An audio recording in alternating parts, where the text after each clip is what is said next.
The National Peace Council met with key members of the two main political parties in Ghana, namely the National Democratic Congress, NDC, and the New Patriotic Party, NPP, as part of a process aimed at, one, disbanding vigilante groups operating within or for political purposes, two, prohibiting the ownership, hiring, or utilization of such groups by the political parties or members thereof, three, cooperating with state agencies and stakeholders in the total eradication of such groups or incidents of vigilantism in the country. After an open and exhaustive deliberation, the parties agreed on the immediate scope of a dialogue. In this regard, the parties agreed to commence a discussion on the elimination of vigilantism with other key stakeholders and experts. These stakeholders shall include representatives of civil society organizations, security agencies, and religious bodies.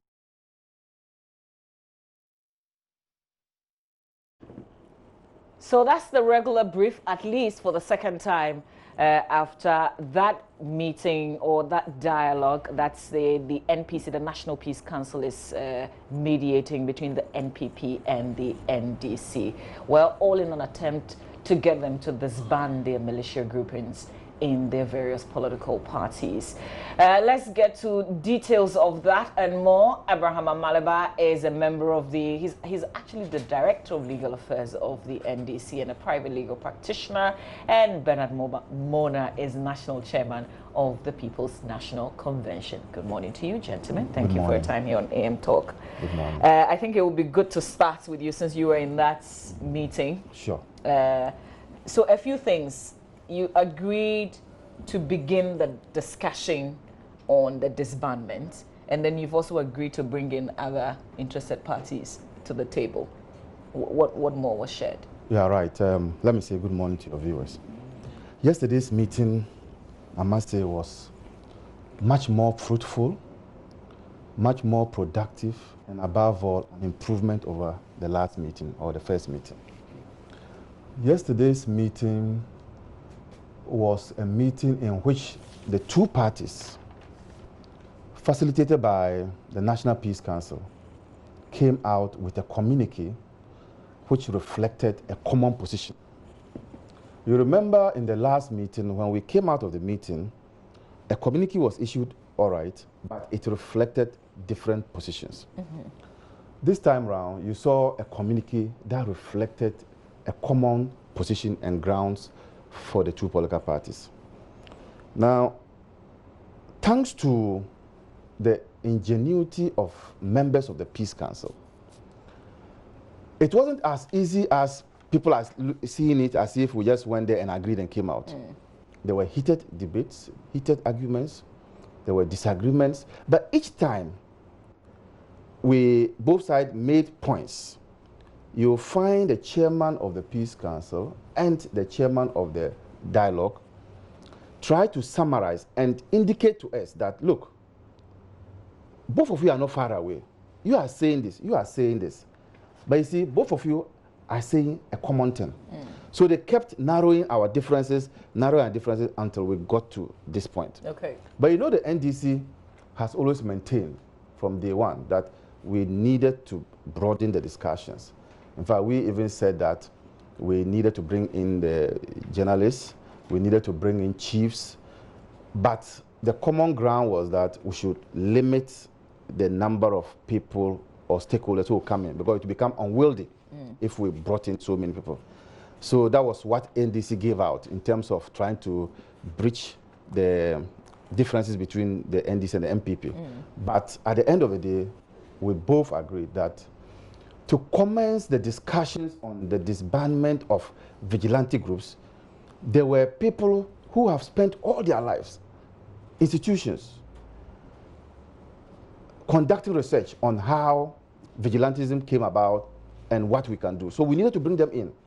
We needed to also bring in the police, the security services, because if today both of us say we are disbanding, who is going to, for instance, I cannot go to Double and say bring your gun. Who is going to do the groundwork to disarm them? You needed the police to be there. We also needed civil society organizations who have expertise in these areas. So that's how come we narrowed down on the security services, we narrowed down on the civil society organizations, and then there was a third one. That was, which one is that? So you mentioned civil society. No, chiefs are not there. Chiefs are not traditional people. No traditional people. The clergy, the religious organizations, and then the security services. Law enforcers. Yes. Okay. All right. So would they be in the next meeting? These two meetings we held, we did not discuss how to disband. These two meetings, the two meetings were used to just to get the scope. To look at the scope of participation, the scope of the stakeholder discussions. And so yesterday we arrived at that. In the next meeting, which is going to be on the 27th of May, they will join us, and then we'll now start the discussion on how to disband. Okay. Yeah. Mr. Mona, you've been doing a lot of monitoring. I know you followed the first meeting. The second meeting happened yesterday. From the narration that we've been given, at least the wrap that we've been given, what do you make of what is happening? Are we making progress, at least with what Mr. Maliba said? First is to restate the position that this meeting between the NPP and the NDC is unnecessary. It's a waste of our state resources, and above all, a waste of our time. Laws are meant for the generality of our society, not for a specific group of people. That the NDC and NPP are seen to be committing crimes against our nation, they should be dealt with according to the law. To pull the NDC and NPP as those who are committing these heinous crimes and say, go and sit down and discuss whether it is criminal or it's not criminal, is to say that tomorrow, when the PNC group also emerges and we are also terrorizing people, then you form another group to go and sit down and mediate with us. That is unthinkable. If the people in the NPP who are associated with the NPP are committing violence against the state, committing violence against innocent citizens, deal with them according to the law. Empower the state agencies to be able to tackle the issue from the roots. Now you are calling the NDC to go and sit down. When we go for elections and there is violence, who said there is only NDC people that are there? Is that to say that you don't appreciate the challenges and the difficulties that we've had to, you know, you don't get me. I was in Talensi when guns were shot at me. I was in Talensi where all of us, we were participating. People who were not even of any political party were there.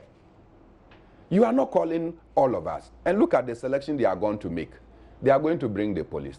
They are going to bring civil society. Who constitutes civil society? The plethora of civil society that we have. You are going to discriminate in selecting the ones that you think are best fit to be able to come and sit and dialogue with you. So is this a waste of state resources? Absolutely. Is this useless because your party, for instance, is not involved? No, I have said from day one that there was no need whatsoever to invite political parties to deal with this matter. Particularly when the police have told us that anytime there is a governing party and their members commit a crime, it was difficult for the state institutions, particularly the police, to deal with them. And that what they normally see is that the government or the president will call the people, errant persons, and pat them on the bottom and say, go and say no more, making the work of the security agencies difficult. So in such instances, you don't need to invite PNC, you don't need to invite anybody. Today, why? Carpenters are involved in elections. Dressmakers are involved in elections. They suffer when there are atrocities at the various polling stations and what have you. You can't go and just put NDC and NPP and be wasting our resources and say that you are trying to find a panacea. So how are you hoping that we could let the law work? But it hasn't worked. So what the president needs to be telling our security agencies is that, look, arrest the people that are concerned. I'm not going to intervene. He said that so many times. But anytime Mr. the Moda. president tells the people, then the president goes around to invite those who have committed crimes to sit with them and chat. Or you've forgotten about that? What happened in Ashanti region? The president invited the people to have a chat with them. Now, if the president said, I have identified those who caused this, and I've chatted with them, and the people have said that they will not do such a thing again, and you are a police officer, will you continue with your work? That is where the problem lies. That we are over-meddling in the activities of the security agencies. And sometimes they are not happy. But when you hear the IGP, for instance, appear before the Emil Short Commission, and he's even spoken on other platforms when you've heard other police officers make an appeal directly to these political parties to disband their groups.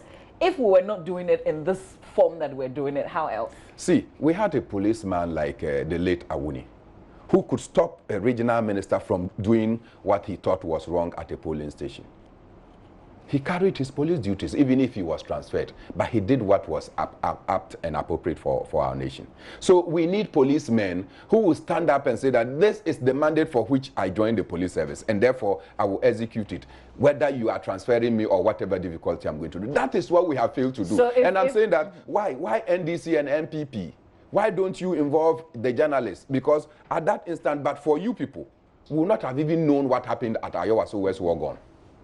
But it took some brave men and women from the media fraternity to be able to capture the essence of what happened. Unfortunately, you are being relegated only to now take information from what they are doing there. So I'm saying that you don't need, the laws are there. The criminal code is sufficient to be able to deal with these nuisance. Just a quick response, because you are involved in this meeting, you know, and because you said the criminal code, we will get to the vigilantism bill in a bit. We acknowledge in that meeting that some institutions are also relevant, but because of the unwieldy nature, if we invited everybody, we then agreed that there will be what is called incremental additions. So if there's a topic, a discussion that requires the media or the journalists, will bring them in as experts. So it's not as if everybody has been cut off. Then also, is there an invitation to the PNC, for instance, to the other political parties? That also came up. And as I indicated, we said that these incremental additions will be made.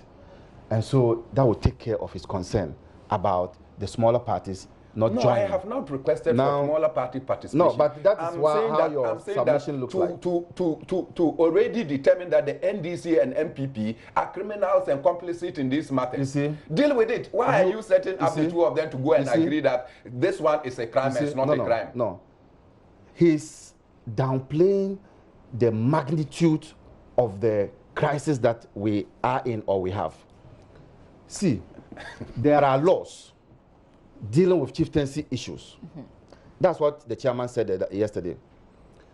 There have been Supreme Court decisions on who is a chief and who's not a chief. That did not stop the chieftaincy crisis in those areas continue to exist. It had to take dialogue with the feuding factions to be able to reach an amicable settlement. So there are laws. There's even going to be, there's a bill in Parliament now which will enhance the punishment, but that's not divorced from what we are doing. It's all encompassing. Let the laws be there. Let us also have this dialogue. Why? In Dagbon, was it not dialogue that finally brought about peace? Was it the laws? Was it the Supreme Court ruling? We have a Supreme Court ruling that dates back on Dagbon. And so I agree that let's enforce our laws. As a lawyer, I wouldn't sit here and say no. I agree with him. But it's not divorced from what we are also doing so as to ensure voluntary disbandment of the groups. If we did that, the law will not be brought to act. Look, this thing that we are talking about. Confusion. Yes.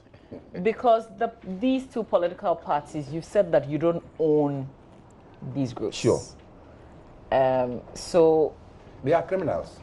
No, that's a harsh word. I don't mind, So but you are criminals. I guess was that discussed in the initial stages? Are you going to identify the people who own the groups, in fact, and then speak to them? Like, how is it going to happen? In fact, at yesterday's meeting, I will mention his name. Archbishop Duncan Williams proposed that as part of the engagement, if we could get the leadership of these groups to come as part of those who will be called later on. Now, these groups, i.e., we know them.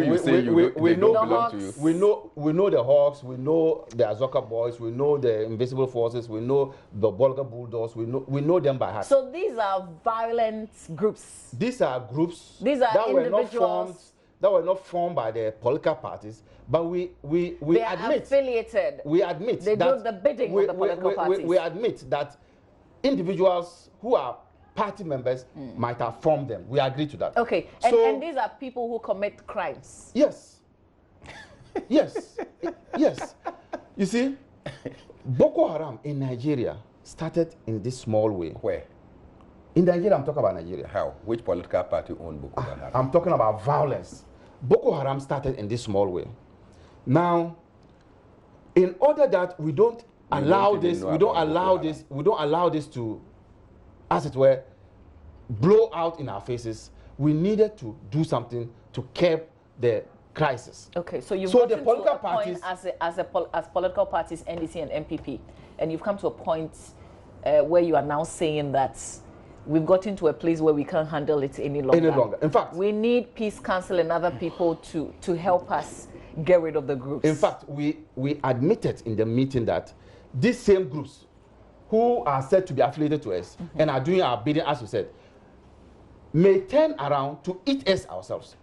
We admitted that risk. Are they not danger. doing that already in some instances? In some instances, they've chased MPs away from their constituencies. And so I am saying that what he is saying, applying the law, is understood. But this approach is to augment what the laws will do. So, Mr. Mona, so I don't understand why. I get the feeling that we'll get to a point where we will be having a lot more dialogues to deal with other matters that we already have laws to deal with. I am with you on that. Absolutely. You see, today it is NDC and NPP, possibly because the inception of the Fourth Republican Constitution, they have been the one that has been alternating in government. If tomorrow the PNC becomes the governing party, and because of that, a group of young men decide that they are also constituting themselves into what you can call the PNC protecting wing. And then maybe you have the UGM also become the next opposition because NDC and NPP would have been relegated. We'll be setting up another peace council processes to be dealing with, trying to dialogue with the two political parties that are engaged in criminal activities. You don't initiate something that you cannot continue. Anytime, when you bring this, tomorrow somebody will come and tell you that there is precedent. And as a lawyer, you know that the precedent that you are setting today will guide future operations. And so don't engage in it. But you see, we have a danger in this country. Anytime there is something that is comfortable for the NDC and NPP, either in parliament or outside of parliament, they agree. So in this particular instance, because the two of them are engaged in this dialogue process that they are wasting our resources and time, they are comfortable in saying that, look, let's deal with it, let's increase and then bring in people as they think fit. You are the criminals and you think that somebody is now fit or not fit to come and tell you what is wrong. That is why my brother Motala will tell you that the problem in this nation is the NDC and NPP. Otherwise, we will not be having this vigilantism. And I'm saying that we don't need any new law to deal with it. The criminal code is sufficient to guide us. We don't need the NDC and NPP meeting to tell us what is right and what is wrong. No. It's as simple as that. No. Just the last thing on this. We have to move to other issues. These laws exist. Time without number. The president has issued directives to the police. And after he issues directives, he goes to call the people to come and sit with them and issue public statements telling the whole world that he has talked to the people and the people say that they are not going to commit the offense again. That is part of the impunity that the president is creating. Let me make my point. So, time without number, we've had the security agencies also respond by saying that they don't have the free hands to deal with the menace, particularly if it involves persons whose government is in power. You've heard that. And that they will be transferred, they will be victimized. So this dialogue, where the security agency will be part of it on the 27th, part of it, the discussions would center on why are you not being able to deal with the vigilante Don't group? we know that already? You see the waste of time that I'm talking about. Because you think that the NDC and NPP deserve that information more than the rest of Ghana. These are comments made in person. What is this? Now we want them to actually tell us. We just abuse state resources. You took them to Peduasin Law to go and waste our space. We want them to tell us what is making it difficult for them to enforce the law. Mr. Malba, don't we know? Please, don't we know it already? No. Do we have to call them again? No, they have stated this at their own point and indicated. Because you know something, that is why you want to help address it. But you just made the points of victimization and transfers, unnecessary transfers. Behind that, how do we go about ensuring that this will not happen to them when they enforce the law? So Mr. Malba, why don't we say that I swore an oath? Let me give you an assurance here. When you finish this dialogue, we will form our own vigilante group. Come and take us to. So be it. Since we have decided to maintain, when you finish on this platform that dialogue. When you finish this process, we will form our vigilante group. I'm hearing on this platform a dialogue to resolve crisis is unnecessary. No, we haven't said that. That is how I am understanding. If you assume so, and I gave the example of the chieftaincy crisis. I'm saying that if you are assuming so. Yes, but did we say that by dialoguing to deal with the chieftaincy crisis, we are wasting resources? Mr. Malba, first of all, this is not a chieftaincy crisis. But must everything be the chieftaincy issue? No, I appreciate that. Example. But we're talking about persons who commit crimes.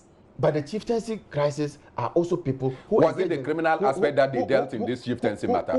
Are you not aware that the crisis is there? I'm happy you are now... Are you not aware that... And I'm saying that don't take it for granted. I'm giving you an assurance on this show that we too will form our own vigilante groups to deal with issues. When we also terrorize you at our strong bases, then you understand whether you need to invite us or not. Mr. Mona, you are a chairman of a political party. But that is what they are doing now. They are making a promise of setting up... I am telling them that since they have decided that it is only when you have that you need to participate in this process, we will also form that so that you can waste resources on this. The problem is that because they have not invited. I am saying that we don't need the NDC and NPP to tell us what is a crime and what is not a crime. As and when we move on, I'm saying that we don't need NDC and NPP to tell us what is a crime and what is not a crime, or what is a violent behavior and what is not a violent behavior. You gather boys who are disadvantaged and you put them and they are risking their lives for you, and at the end of the day you come and tell us that you have to determine whether there is crime committed or not, and then we should sit down and look at you. This nation is bigger than the NDC and Mr. Mona, if the MPC, the Peace Council, invites you to the 27th May meeting, would you attend or not? Personally, I will not. That's what they want. We will invite personally, I will not. But the party? Personally, I will not. And when the party meet, we will be able to put out a case. Whether why would you not? Why should we go for a thing that is criminal? There is a crime that has been committed. Deal with the people. And the Ayawaso West Wagon. We saw the people, Gani. We saw policemen act. They went to the Commission of Inquiry. Up to date, none of them has been prosecuted. I have supported you on that. None of them has been prosecuted. You wasted our money. You wasted a lot of our airspace. You wasted many other resources to set up a commission of inquiry, all to come to zero. Well, now the president hasn't said anything on that, so you can't say that. I'm saying that it has come to zero. Before the commission of inquiry was set up, we told you that this is going to be much ado about nothing. Indeed, it is coming out to be the case, because anybody that appears before that commission of inquiry is said to be a witness, and you know, by the Ghana 50 case involving Reku Brobe and Co, that you cannot take this to court any longer. You can't take it to court, but you can start. You can't take it to court. Okay. What happened in Ghana 50? So let's close that. What happened at Ghana 50? So let's close the chapter on this. But you can use police investigation to start a new case against them. To start which one? The matter has gone to and you are starting police case. Let's settle this. I see you people are wasting our time. I see that there will this nation is bigger than NDC and NPP. So your view really is that what is happening is unnecessary. It's unnecessary. Absolutely unnecessary. It is a waste of state resources. Mr. Malaba, you think that this is useful? The laws. So how many meetings to go before we actually see you get rid of these groups? 27th is the commencement of the discussions to deal with the disbandment. As if they voluntarily set up those groups. Now, when we go back on the 27th, where all the stakeholders will be involved, we'll be able to determine how many meetings will bring closure to this matter. Thank you very much. There's still disagreement as to the usefulness of this meeting. Absolutely useless. We will be monitoring the 27th May meeting and see how you make progress. Let's talk about the kidnappings or the kidnapped of the 3 missing Takoradi, the 3 Takoradi girls. And for the first time since this incident broke, and since the first girl went missing back in August last year, President Akufo-Addo made a statement on this. I want us to go back and pick that story, and then we'll come back and do some analysis.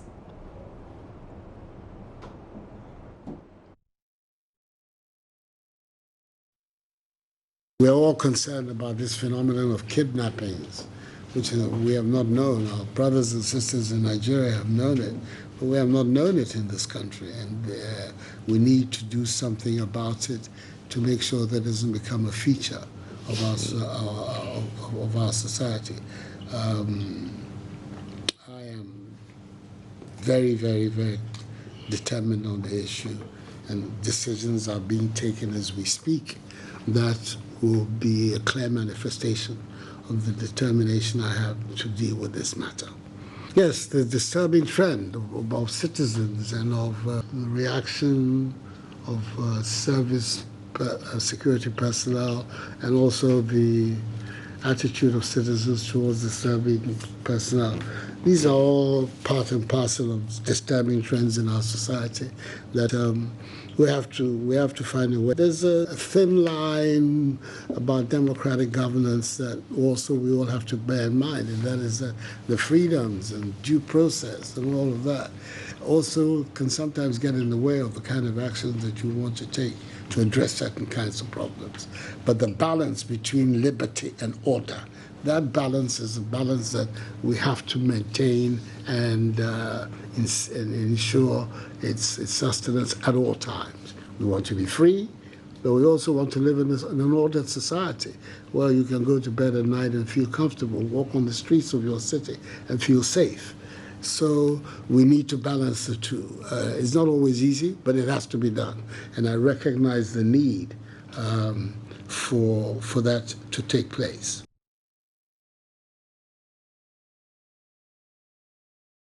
And that's President Akufo-Addo speaking at the Jubilee House yesterday as he met groups from the Anti-Corruption Coalition and talking for the very first time about this kidnappings. I started off with the 3 kidnapped girls from Takoradi, but afterwards we've had some issues even with members of the diplomatic missions as well.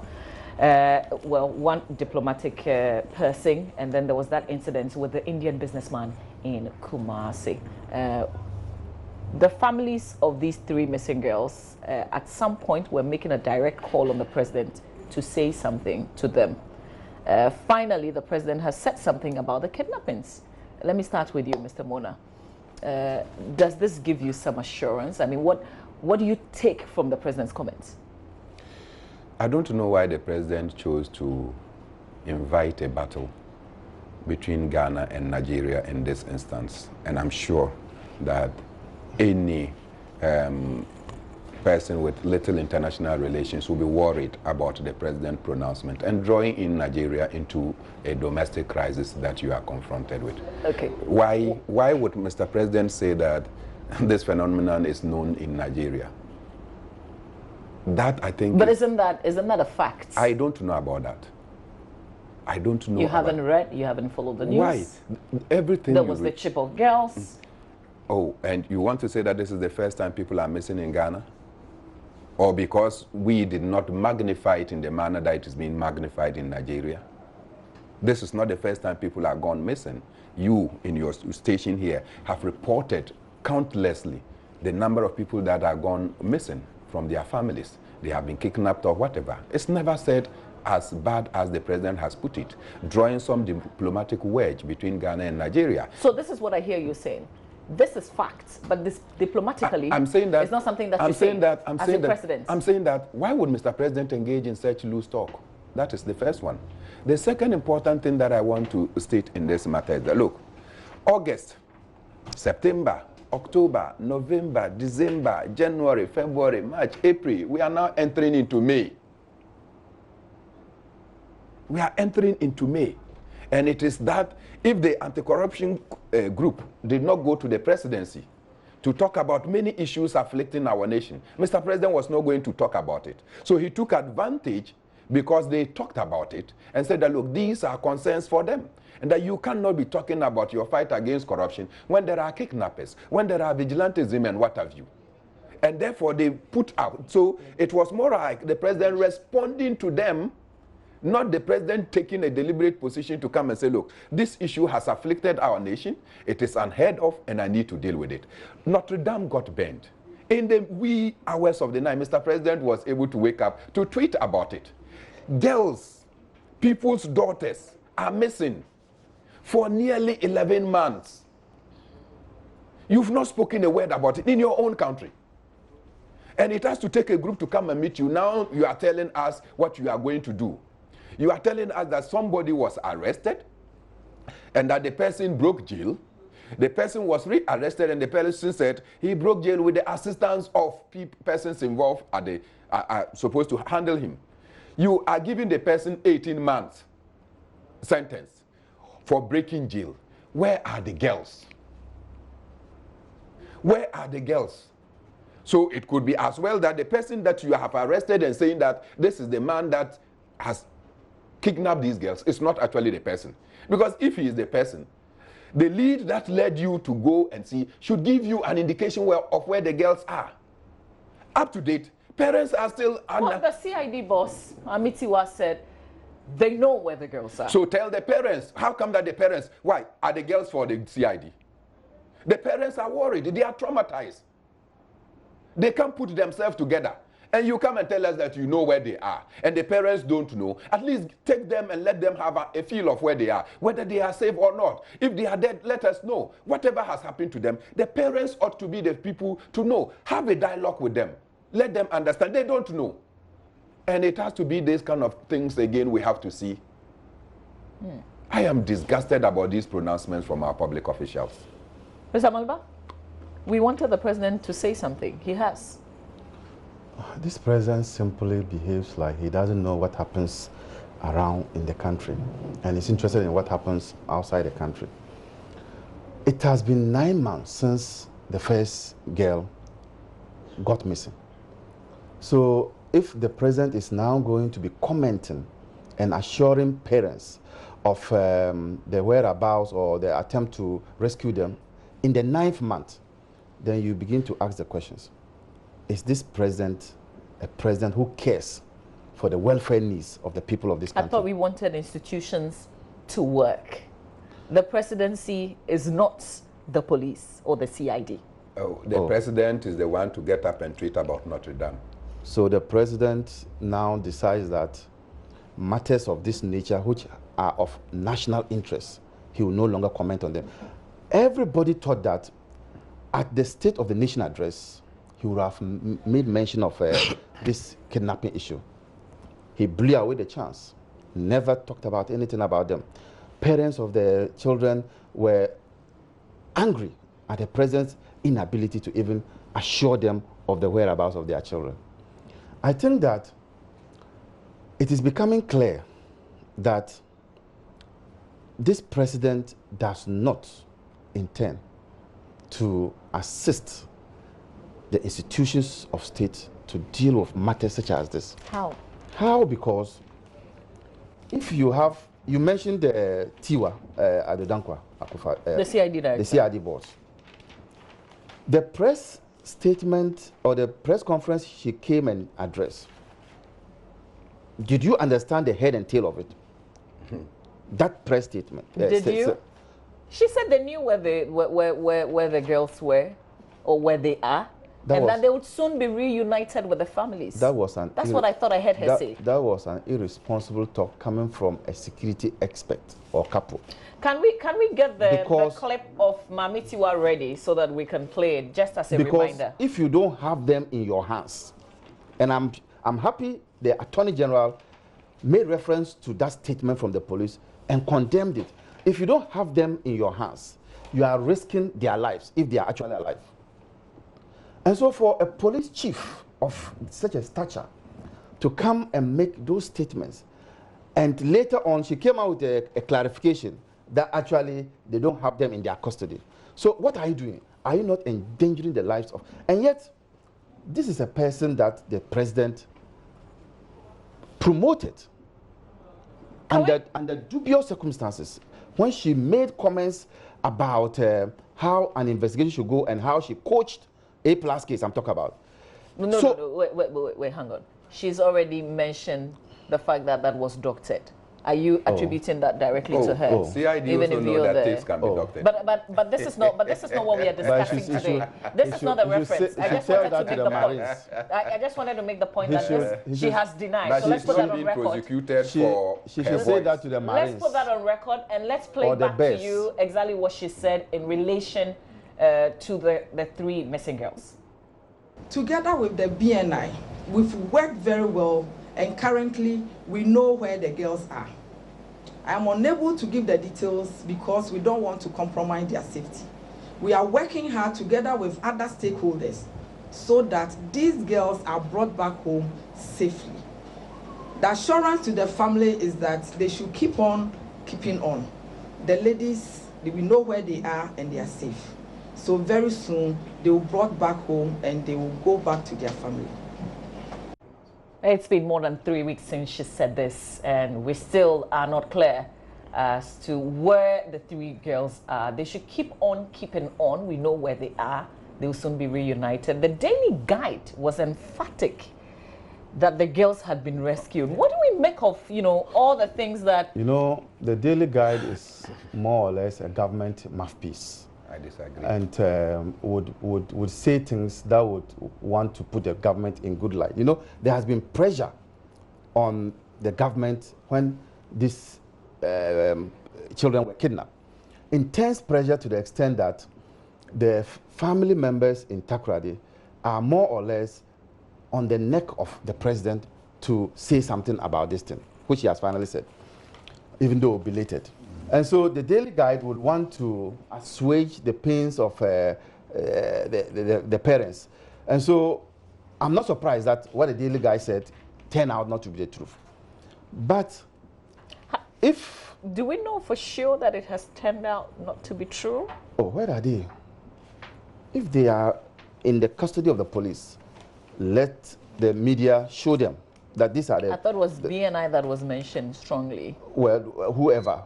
Let them show us where they are. But Mr. Mona, you tend to disagree when he said the Daily Guide is the mouthpiece of the government. Absolutely. I think that even as the Daily Guide we know is owned by the now chairman of the NPP, but before then he was a CPP member of parliament for long. And more importantly, I'm not sure that he has editorial jurisdiction over what the story publishes. It is possible that newspapers may be sympathetic towards a political party, and why not? Even TV stations can be sympathetic, but it is not to discredit the work that they do. There may be some contents in the Daily Guide that are useful. I see some of the things they put sometimes very critical of the same government. But particularly with the story, if you were a parent of any of the girls, what would... I think that, look, if I have stated that position already, parents are the #1 group of persons that need to know the whereabouts of their daughters. Before even the police can go anywhere, even to inform Mr. President, the parents need to know and be told and possibly go to see that their girls are safe, but it's taking some other arrangements to be able to release them to them. If they are unaware, don't come and make this kind of public statements. You are even angering them and putting more pain in them because now they don't know where to look at. Then I think that it is totally unacceptable. And I agree with him on that when you say that somebody trained in security will come and make such loose talks. It's not acceptable. Okay, so the 3 girls are still missing. We still haven't found them. Our campaign is still on, and we're asking that if But you I see think the something, comment by the please president making say reference to something. Nigeria is a diplomatic blunder. They should quickly apologize, else I can see some retaliation coming from Nigeria. I guess the same question that I ask, is it not a fact that this is quite known in Nigeria? Look, I have said somewhere on another platform that as politicians, we must process our thoughts. Even computers have processes. You must process your thought before you speak. You know, when you say something, it will have a backlash.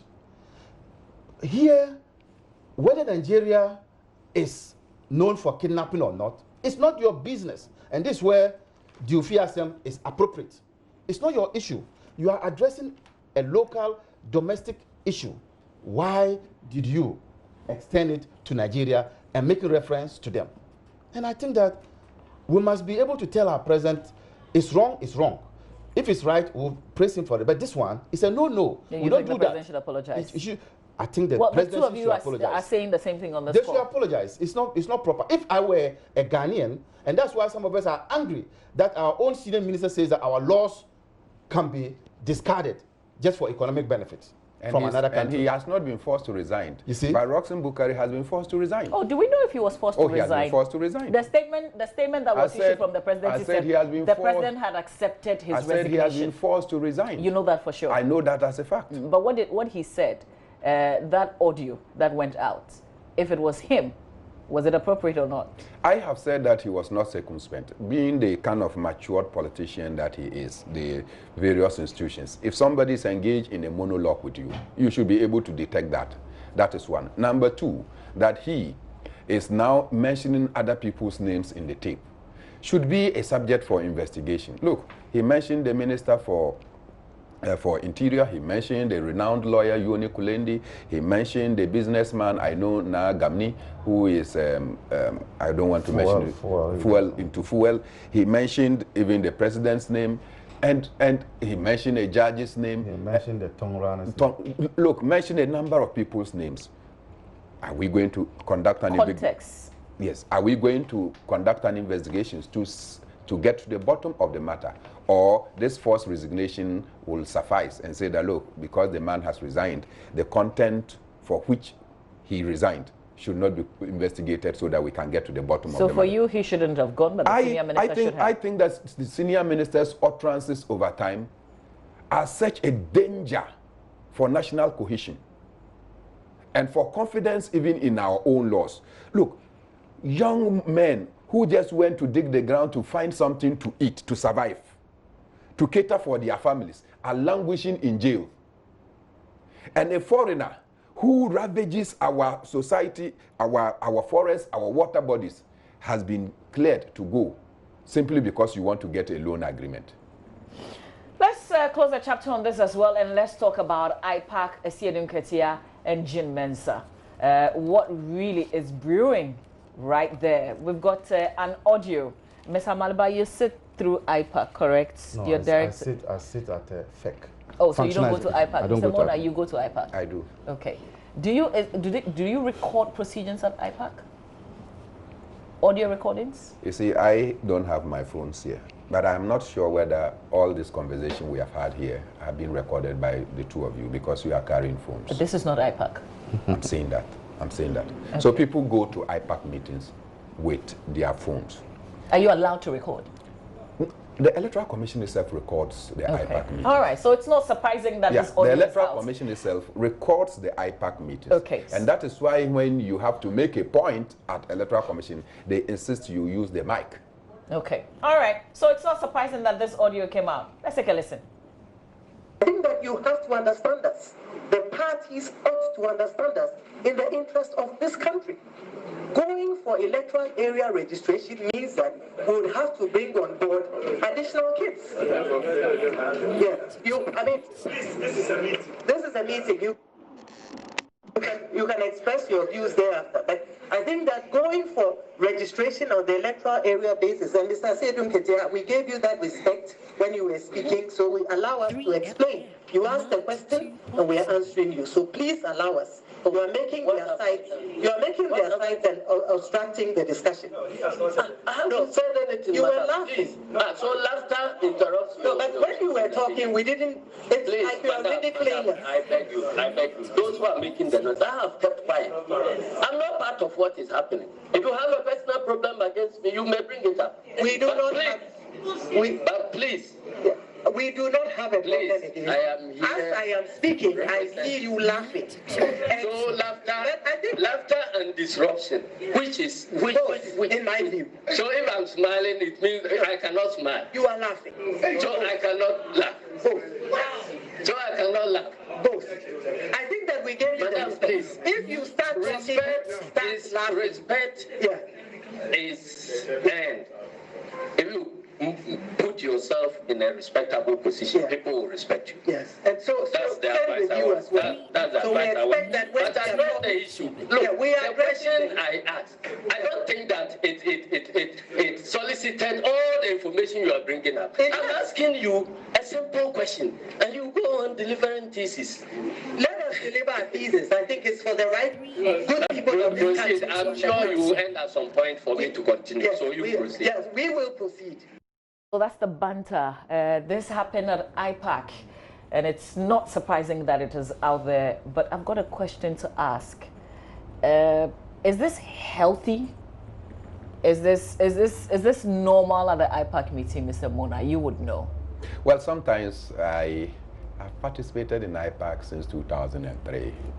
So I'm one of the oldest members of IPAC, and I can tell you that Afarijan did not have it easy. There were instances we pushed ourselves very close to possibly to blows. Yeah, to blows. But Afarijan was such a matured person who dealt with these problems. And most often, if you had a serious disagreement with you, say, look, if it's against the law, let us deal with it in accordance with the law. This is the position we want to take. We will seek your input. If we think that your inputs are superior, the alternatives you are bringing are superior to what we have offered, then we can. Do I hear you say that Jean Mensah is immature? I think that she's not brought to public service maturity that she ought to bring, because she has more or less been working at the IEA, which is her own institution and outfit, and therefore she can dictate what she wanted from that place. Tell people that I want to do this, you either join or you don't join. We want to form a political parties platform. It is with parties with representation in parliament. Whether you like it or not, it's just a private thing, so come and join. When you don't have representation in parliament, you are out. So you determine what you want. You can't do that in the public space. People have to question you why you are doing this. And so because of the kind of rigid posturing at the IE, she wants to transfer that to the Electoral Commission, and it will not work. Let me give you an instance. What happened at the IPAC was a very simple one. The General Secretary of the NDC wanted to know whether you have sent a budget to Parliament, and Parliament has approved, particularly with the refurbishment of your biometric kits, so as to enable you do your work, and what is in the budget. Then you say that you don't have an obligation to IPAC members to tell them what is contained in the budget. Then as you were pushed, why are you not doing the limited registration across the various electoral areas? And you are going to deny a lot of potential voters the opportunity to go and enlist on the voters register. Then at that time, you then came out to say that, look, this exercise is going to cost us, if we want to do it the way you want, it's going to cost us about 20 million. Then, naturally, this will call for laughter. So the General Secretary, who was even holding the mic and was not speaking, started laughing. Because in the one breath, you said that you don't owe anybody information as to what is going to cost them. Then suddenly, when you are pushed, you are telling people in IPAC that, look, it's going to cost us 20 million if we want to do this. And who said that we care about the cost of this exercise? All we are interested in that everybody that is eligible to be on the register should be on the register. So it is our duty as political parties to ensure that we tell you to bring the registration as close as possible. Indeed, we should be requesting for every polling station to have it. But we have even said that, look, because it's just limited registration, take it closer to electoral areas. So you are telling me that somebody who is in Loho, when the person is to register or qualify to be on the register, should move from Loho and get all the way to Nadoli, to the Electoral Commission's district headquarters, and go and register. So it is unthinkable that Jean will think that she will come to IPAC and expect that she will bulldoze her way. It will not work today, and it will never work. Mr. Malaba, if that laughter constitutes distraction, then the EC chairperson has a responsibility to bring order to the meeting, correct? Are there ground rules that you can't laugh at a meeting? Ask Mr. Mona. Are there ground rules at their meeting? You and I were not there. You see, there are some gatherings that you don't try to assume. But if you do things that call for laughter, and you say they should not laugh, are you a dictator? Even in dictatorship, people laugh. So that's the point I'm coming to. If there are some gatherings, if you are in those gatherings and you are even the chair, you don't assume the position of a superior and a subordinate. You don't do that. So she shouldn't think that at IPAC she's talking to her workers or those who work under her. All of these people who come from the various political parties are bosses on their own, and they come to meet them. So you must temper your control of the meeting in such a way as to bring about some unity and a probable discourse that will engender unity. Now, if she assumes that position of trying to cow people down and making it look like she's not responsible or accountable to the representatives in the meeting, it suggests that she's not transparent. Because the question that Asiedo, my General Secretary, asked was a question of transparency. How much money has been voted for? How can that be an issue? And whether you have repaired the kits. Exactly. How can that be an issue where you begin to attack the General Secretary for laughing? I think that she's prejudiced. I know. But what she should know is that she should know that the NDC will not be happy with her appointment, the circumstances under which she was appointed. So what she can do to disarm the NDC, and I'm giving her free advice, is to do things in a transparent way. I am told that there's a proverb that says that if you hate questions like, who is that? You don't stand in darkness for people to be asking you, who is that? You must stand at where there's light. Okay. So she should be transparent, and it will disarm the NDC. Okay. But if at each stage she begins to do things that looks like she's shielding something, then she will have these banters with the NDC. All right. Thank you very much, gentlemen, for your insights and analysis to the issues that we tabled this morning on AM Talk. Thank you, National Chairman of the PNC. Thank you, Director of Legal Affairs of the NDC. I'm still trying to get used to that, Mr. Abraham Amalaba.